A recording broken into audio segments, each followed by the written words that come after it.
All right, guys, it's time to start Unit 2, Trigonometry. So we are starting off with learning about the tangent ratio. You should know already what a ratio is. It's really when we're just comparing two numbers. Sometimes we write it as a fraction, a decimal, a percent. They can all be ratios.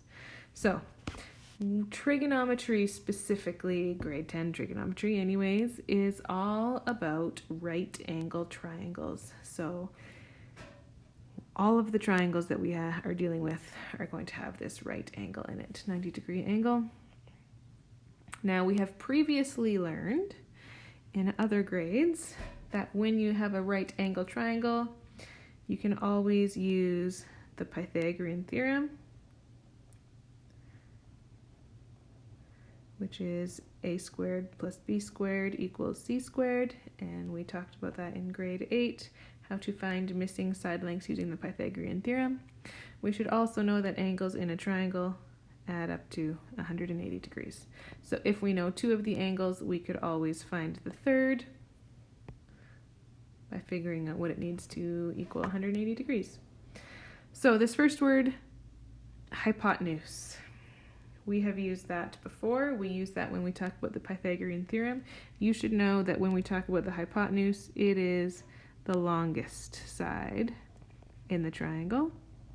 So in this particular picture over here, the hypotenuse is right here.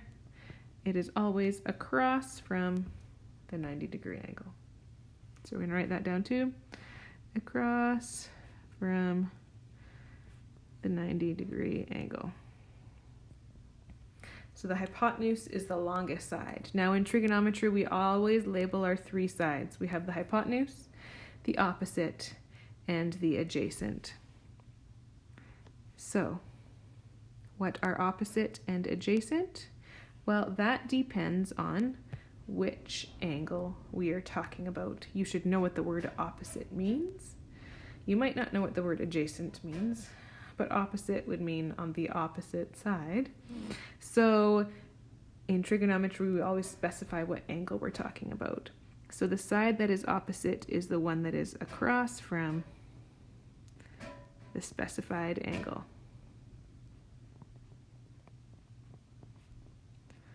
So it's across. So in this triangle, if we were talking about angle A, that was our important angle. Way on the other side of the triangle, across from that, that would be the opposite side. So that's how we label the opposite side. Now adjacent, well, there's only one side left, so it's got to be this one over here. But why is that the adjacent? Well, the word adjacent actually means beside. So the adjacent angle is the one that is beside the specified angle.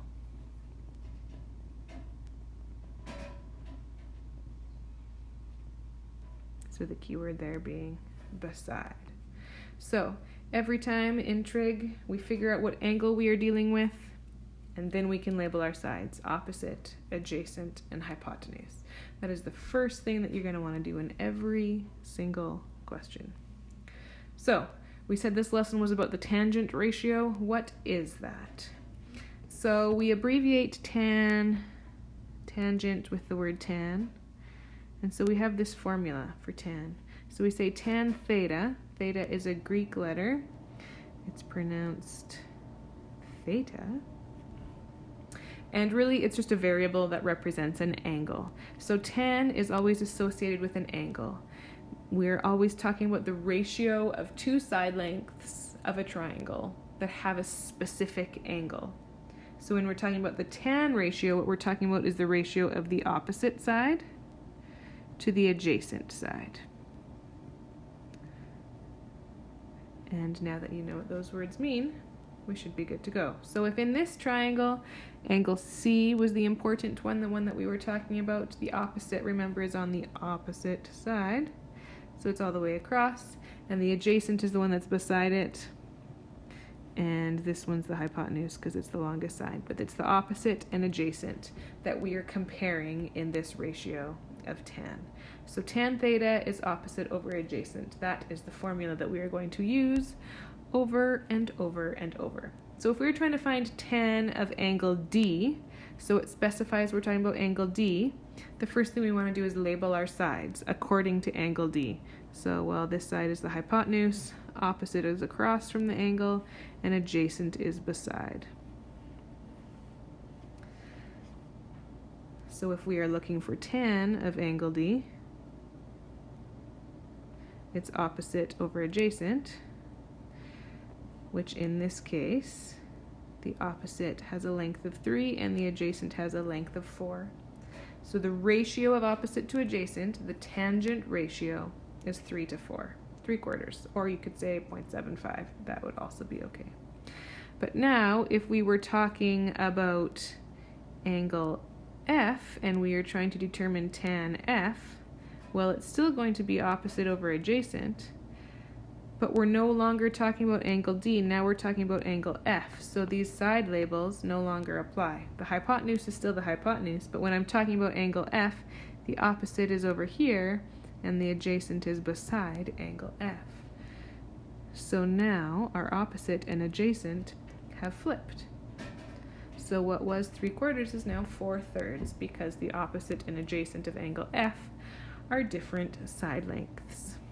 So when it says what is tan of the angle, it is looking for the ratio.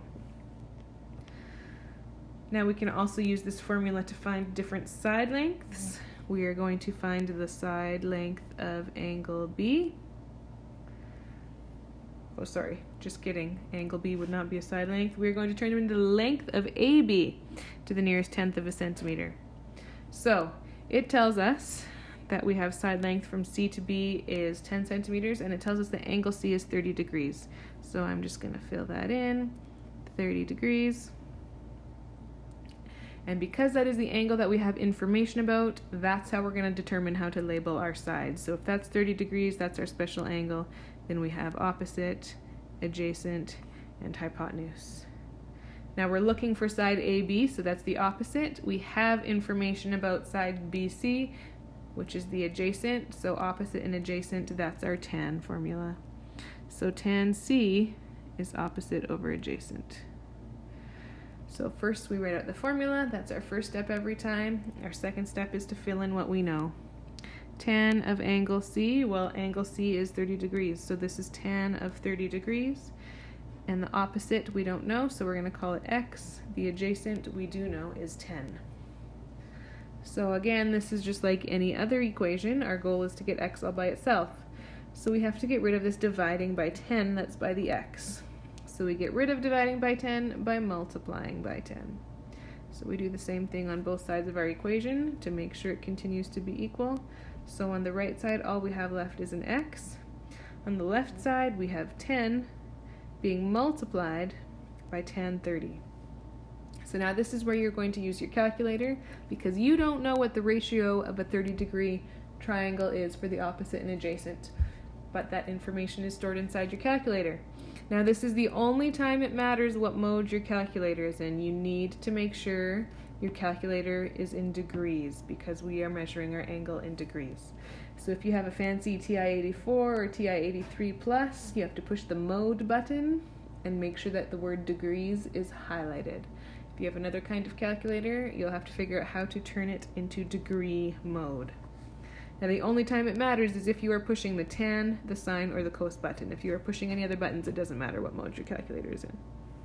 So, with your calculator in degrees, if you type in 10 times tan 30, you should get to the nearest 10th, 5.8 centimeters. If you do not get 5.8 centimeters, that means you are doing something wrong.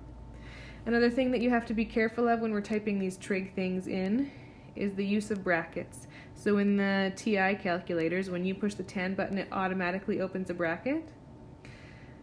So if you were pushing tan 30 times 10, and you did not close the bracket after the 30, your calculator would continue to calculate the tan of 30 times 10. So you need to tell your calculator where to stop calculating the tangent. So make sure you're paying attention to the brackets in your calculator. All right, now we are finding the length of EF to the nearest 10th. So again, it tells us that angle F is 20 degrees, so we can fill that into our triangle, which is our special angle that we know, so then we can label the sides. Remember, labeling the sides is the first thing that we want to do. So we are looking for side EF, which is the adjacent, and we have information about side ED, which is the opposite. So that again tells us that we are dealing with tan. And remember, you cannot just write tan equals. Tan always goes with an angle. Tan of an angle is opposite over adjacent. So, fill in what we know. We know that our angle F is 20 degrees. We know that the opposite is 3.5, but we do not know what the adjacent is. So how do we solve this equation for x? Well, we can't solve for x when it's in the denominator, so we're going to multiply by x on both sides to get that x out of there. Now we've got 3.5 on the right-hand side, and we've got x times tan 20 degrees on the right. Now tan 20 degrees is a thing that sticks together. You can't just get rid of a tan, you can't just get rid of the 20 degrees. They're stuck together. It's the tangent of an angle. So to get x all by itself, because that's being multiplied by tan 20, we're going to divide by tan 20 degrees to get it to cancel out. And when you type in 3.5 divided by tan 20 to the nearest tenth, you should get 9.6 centimeters. So make sure you can type that into your calculator and get the appropriate answer. Now, here's another question, but this time there is no triangle, so we must figure out what's going on here. A searchlight beam shines vertically on a cloud. At a horizontal distance of 250 meters from the searchlight, the angle between the ground and the line of sight to the cloud is 75 degrees. Determine the height of the cloud to the nearest meter. So we've got some sort of light shining straight up. We've got a cloud up here, and we've got somebody standing 250 meters away from this. And it says they are looking up at the cloud, and it talks about the angle between the ground here and their line of sight to the cloud. So that's that angle there, and it says that it is 75 degrees. And we are looking for the height of the cloud, so the distance above the ground. So if this is our special angle that we have, we can label our sides. And again, it reaffirms that we are using tan. There isn't any other options yet for us, but this is our first step every time. Figure out what ratio we are using. If we have opposite and adjacent, we are using tan. So now we fill in what we know. Tan of 75 degrees is x over 250. So now to solve for x, let's get rid of that dividing by 250 by multiplying by 250. And if we round to the nearest meter, like the question asks us to, we get 933 meters. So that means this cloud is 933 meters above the ground. All right, so that is how you use tan to find side lengths. Either you are looking for the opposite or you are looking for the adjacent. So if you have questions like those, you can go back and look at these examples. Now, this is a different kind of question. How do we measure an angle using tan? How do we find the measure of an angle using tan? So it says to find the measures of angle G and angle J. So let's start with angle G. If this is angle G, which it is, then this is the opposite and this one's the adjacent, because the hypotenuse is always across from the 90-degree angle. So in this case, tan G, which is opposite over adjacent, becomes 4 over 5. Now we have to figure out how to get the G by itself. We're looking for the angle. We need to get rid of tan. We have to do the opposite of tan. Now tan isn't something you can divide by, it's a function that you do. Just like squaring and square rooting are opposites, you can't divide by a square root without having a number associated with it. You can't divide by a tan unless you've got an angle with it. But we're trying to get the angle all by itself. So we have to do what's called inverse tan. So on your calculator, just above the tan button is a tan with a -1 by it. So we're going to take the tan -1 of both sides of our equation, and that's going to cancel out the tan. And so then when we do that, you can type into your calculator tan negative 1, so second function tan of 4 divided by 5. And to the nearest tenth of a degree, that gives you 38.7 degrees. So to get rid of a tan to find the angle, we have to do second function tan, called inverse tan. So now we know angle G is 38.7 degrees. Now we also need to find angle J here. We could redo tan, relabeling our sides according to angle J, and do the exact same thing. Or we could remember that angles in a triangle add up to 180 degrees. So if we take away the angles that we have, that angle of 90 degrees and the angle of 38.7, what's left over should be the remaining angle, which is 51.3 degrees. And it will get the same answer both ways. If you actually did the trig, it would end up being that tan of J is 5/4. So J is the inverse tan of 5/4, which would also give you 51.3 degrees. It doesn't matter which way you do it. So let's do one more example quick, finding an angle. A 10-foot ladder leans against the side of a building with its base 4 feet from the wall. What angle to the nearest degree does the ladder make with the ground? So we've got a wall, the ground, and a ladder leaning against it. Now we know the ladder is 10 feet long. We know that the base of the ladder is 4 feet from the wall. And we want to know what angle to the nearest degree does the ladder make with the ground. Well, the ladder and the ground make an angle right here. So that is our angle theta that we are trying to find. So if we label our sides according to that, we've got the opposite over here, the adjacent over here, and the hypotenuse. Now our formula for tan is opposite over adjacent, and we don't have any information about the opposite right now. We just have the hypotenuse and the adjacent. But we also know the Pythagorean theorem. So we can use the Pythagorean theorem to figure out what the opposite is, and then we can use tan to find the angle. So remember, a squared plus b squared equals c squared. Whoops, forgot the squared. So if we plug in the side lengths here, we will get that 16 plus x squared equals 100. So x squared is 84. And then we square root both sides to get that x is the square root of 84. Now we could figure out what that is in our calculator right now and round that value, but we want to be as accurate as we can. So I'm just going to say that this side length, this opposite, is the square root of 84. That way we'll get our most accurate answer. Now we can calculate the tan of the angle to find out what the angle is.